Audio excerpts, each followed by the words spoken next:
Buen día a todos. Es un gusto saludarlos. Mi nombre es Roberto Carlos y actualmente soy estudiante de Relaciones Internacionales en la Facultad de Ciencias Políticas y Sociales en la Universidad Nacional Autónoma de México.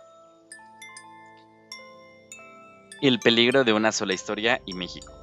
Bien, quiero comenzar este video con una pregunta. ¿Qué pasaría si todo lo que el mundo supiera sobre ti fuera una sola parte de tu vida? Eso justamente es lo que se explica Chimamanda en su conferencia El peligro de una sola historia. Ella habla sobre cómo los estereotipos y las historias incompletas pueden definir la manera en que vemos países, culturas y personas enteras. Muchas veces creemos conocer un lugar porque hemos visto noticias, películas o redes sociales, pero en realidad solo conocemos una versión limitada de la realidad, y eso también pasa en México. El testimonio desde la propia voz es importante porque permite que las personas cuenten su propia realidad y no que otros hablen por ellas. En la conferencia, Chimamanda explica que cuando era niña solo leía libros extranjeros. Por eso pensaba que las historias importantes solo podían ocurrir en lugares lejanos y con personas distintas a ella. Todo cambió cuando descubrió autores africanos y entendió que su vida también merecía ser contada. Esto demuestra que las historias tienen poder. Cuando alguien cuenta su propia experiencia, recupera dignidad, rompe estereotipos y muestra una realidad más humana y compleja. Muchas veces los medios de comunicación hablan de grupos enteros, como si todos fueran iguales, pero escuchar directamente a las personas cambia completamente nuestra percepción. Por ejemplo, cuando escuchamos hablar a migrantes, comunidades indígenas o mujeres mexicanas sobre sus propias experiencias, descubrimos historias de esfuerzo, sueños, resistencia y creatividad que normalmente no aparecen en las noticias.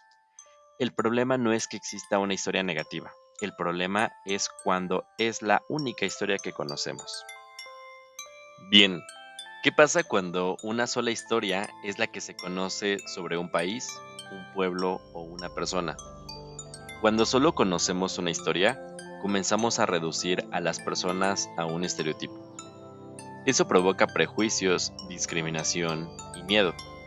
Chimamanda cuenta que antes de visitar México, ella había escuchado tantas noticias negativas sobre inmigración que terminó viendo a los mexicanos solamente como migrantes ilegales. Pero cuando llegó a Guadalajara y vio a las personas trabajando, riendo y viviendo normalmente, sintió vergüenza por haber creído esa historia única. Algo parecido sucede con México actualmente. Entonces, ¿México es un lugar peligroso?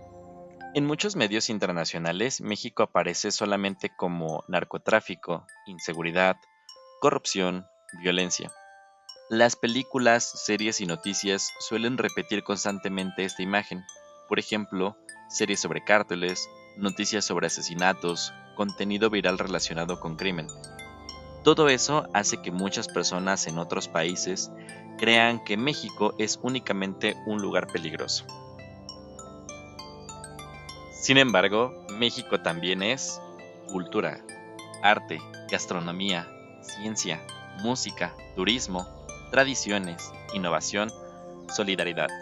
También existen jóvenes creando proyectos sociales, científicos mexicanos reconocidos internacionalmente, comunidades que preservan lenguas indígenas y personas que luchan diariamente por mejorar su entorno.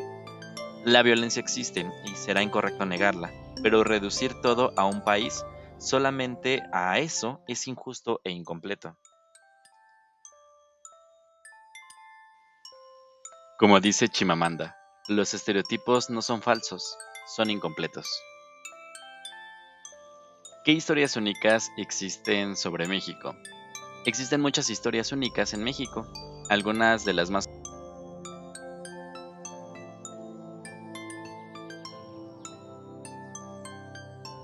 o que la pobreza define completamente a la sociedad mexicana.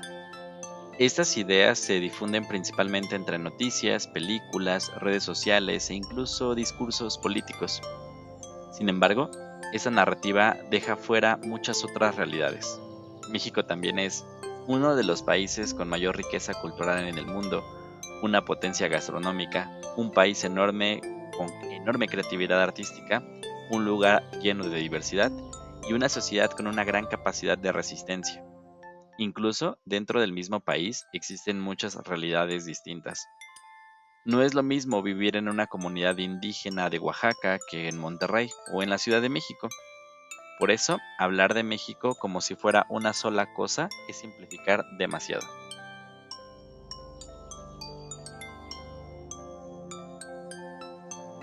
A manera de conclusión, la reflexión principal de Chimamanda es que las historias tienen el poder de destruir la dignidad de las personas, sí, pero también puede recuperarla. Escuchar múltiples voces nos ayuda a entender que ninguna persona, país o cultura puede definirse por una sola experiencia. México no es solo violencia, África no es solo pobreza, los migrantes no son solo cifras, y las personas no pueden reducirse a un estereotipo. Cuando escuchamos más historias entendemos mejor a los demás, y también aprendemos a cuestionar nuestros propios prejuicios. Porque, al final, como dice Chimamanda, cuando rechazamos la historia única, recuperamos una especie de paraíso. Hasta esta parte del video. En pantalla puedes encontrar en qué fue basada esta presentación, tanto como las imágenes, fotografías e información. Que pases un buen día. Hasta luego.